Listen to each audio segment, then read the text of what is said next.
जय हिंद दोस्तों Indian army के ATACMS ऑर्डर के बाद अब फर्दर आर्टिलरी नीड्स के लिए फोकस अब टोड गन सिस्टम्स की एक्विजिशन पर है, जिसके अंडर 400 TGS गन्स एक्वायर करने के प्लान्स हैं। आर्टिलरी मॉडर्नाइजेशन प्लान के under 1580 155 mm 52 calibre towed gun systems की प्रोक्योरमेंट की जानी है, जिसमें से अभी सिर्फ 307 ATACMS की ही एक्विजिशन अप्रूवल मिली है। So next 400 towed gun systems अभी पाइपलाइन में हैं और इनका टेंडरिंग प्रोसेस जारी है। देखा जाए तो करीब 1200 पेंडिंग गन्स को फेस्ड मैनर में प्रोक्योर किया जाएगा और ये एक्विजिशन पूरी तरह से इंडिजिनस होगी, मतलब गन्स की डिज़ाइनिंग, डेवलपमेंट और manufacturing in India through the Indian industry. Army द्वारा टोड गन सिस्टम्स की एक्विजिशन के लिए RFI यानी कि रिक्वेस्ट फॉर इन्फॉर्मेशन दिसंबर 2022 में इशू की गई थी। इसमें सबसे इम्पॉर्टेंट फैक्टर जो मेंशन था वो था इसका वेट। RFI के अकॉर्डिंग आर्मी 15 टन से कम वेट गन्स को एक्वायर करना चाहती है ताकि उनको माउंटेन रीजन्स में इजीली ट्रांसपोर्ट किया जा सके, एज कम्पेयर टू ATACMS जिसका वेट 18 से 19 टन के बीच है। इसके बाद फरवरी 2024 में डिफेंस एक्विजिशन काउंसिल द्वारा आर्मी की टोड गन सिस्टम्स की रिक्वायरमेंट को अप्रूव किया गया। टोड गन सिस्टम्स की इस टेंडरिंग रेस की बात करें तो इसमें भारत फौज, अडानी डिफेंस, L&T और state owned advanced weapons and equipments India limited और टाटा एडवांस सिस्टम्स जैसे प्लेयर हैं।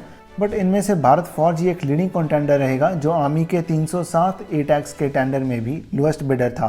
184 ATACMS का ऑर्डर भारत फौज के पास रहेगा और रिमेनिंग 123 गन्स को प्रोड्यूस करेगी टाटा एडवांस सिस्टम्स लिमिटेड, जो इस टेंडर का सेकंड लोएस्ट बिडर था।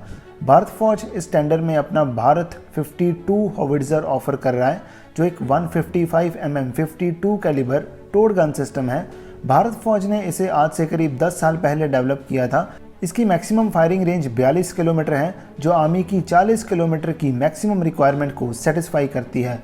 और जहां तक वेट की बात है तो पब्लिक इन्फॉर्मेशन के अकॉर्डिंग इसका वेट 13 टन बताया जा रहा है, जो 15 टन की मैक्सिमम लिमिट को भी सेटिस्फाई करता है। अपने कंपटीटर्स के कंपैरिजन में कल्याणी स्ट्रेटेजिक सिस्टम्स लिमिटेड या भारत फौज के पास एक एस्टैब्लिश्ड प्रोडक्शन लाइन और कई सालों के in house research and development का बेनिफिट है, जो इसे टेक्नोलॉजी और इंफ्रास्ट्रक्चर दोनों में एक हेड स्टार्ट देगा। 307 ATACMS के 7000 करोड़ के ऑर्डर के अकॉर्डिंग ATACMS की पर यूनिट कॉस्ट है 22.8 करोड़। पर दूसरी ओर भारत 52 की बात करें तो ये एक्सपेक्टेड है कि भारत फौज अपने टोड गन सिस्टम को 11 से 12 करोड़ पर यूनिट की कॉस्ट पर ऑफर कर सकता है। और ये कॉस्ट एडवांटेज KSSL के अपनी एग्जिस्टिंग फैसिलिटीज़ या प्रोडक्शन लाइंस को यूटिलाइज करने के कारण ही है। भारत फौज के चेयरमैन बाबा कल्याणी के अकॉर्डिंग वो एक दिन में एक गन डिलीवर करने में कैपेबल हैं, मतलब एक साल में रफली 350 यूनिट्स डिलीवर करने की कैपेसिटी। उनके अकॉर्डिंग अगर प्रोडक्शन को फुल कैपेबिलिटी पर रन किया जाता है तो भारत फौज के हिस्से की ATACMS को एक साल के अंदर ही डिलीवर किया जा सकता है और 1200 TGS की रिक्वायरमेंट भी बहुत फास्ट पेस पर पॉसिबल हो सकती है।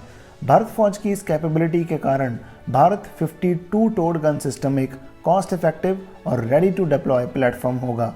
दूसरी ओर टाटा एडवांस सिस्टम्स और L&T जैसे कॉम्पिटिटर्स को कई स्ट्रक्चरल चैलेंजेस का सामना करना पड़ रहा है। TASL जो ATACMS प्रोग्राम में की प्लेयर है, उसको TGS टेंडर के लिए एक लाइटर वेरिएंट को अडेप्ट और डेवलप करने की ज़रूरत होगी, जिससे डिज़ाइन और प्रोडक्शन इंफ्रास्ट्रक्चर के लिए एडिशनल कॉस्ट की ज़रूरत पड़ेगी। L&T state owned advanced weapons and equipments India limited के साथ पार्टनरशिप में 155 mm 52 कैलिबर धनुष गन को ऑफर कर रहा है, जो पहले से सर्विस में मौजूद 155 mm 45 कैलिबर सिस्टम का एक अपग्रेडेड वर्जन है। धनुष को AWEIL की एग्जिस्टिंग जबलपुर मैन्युफैक्चरिंग फैसिलिटी का बेनिफिट है, लेकिन धनुष की करंट 45 कैलिबर वर्जन की कॉस्ट की बात करें तो ये करीब 14.5 करोड़ के अराउंड है। पर 52 कैलिबर अपग्रेडेड वर्जन के लिए ये फिगर राइज हो सकती है। और L&T का कोलैबोरेटिव प्रोडक्शन मॉडल इसके प्राइसिंग एज को कल्याणी की इन हाउस डिज़ाइनिंग और डेवलपमेंट अप्रोच के आगे कमज़ोर बना सकता है।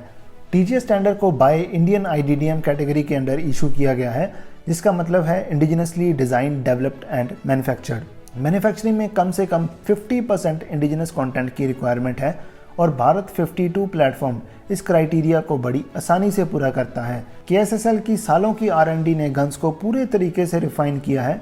दूसरी ओर धनुष भी ट्रायल्स में प्रूवन प्लेटफॉर्म साबित हुआ है, लेकिन इसे 52 कैलिबर कॉन्फ़िगरेशन में बदलने से कुछ अनफॉर्सीन चैलेंजेस सामने आ सकते हैं।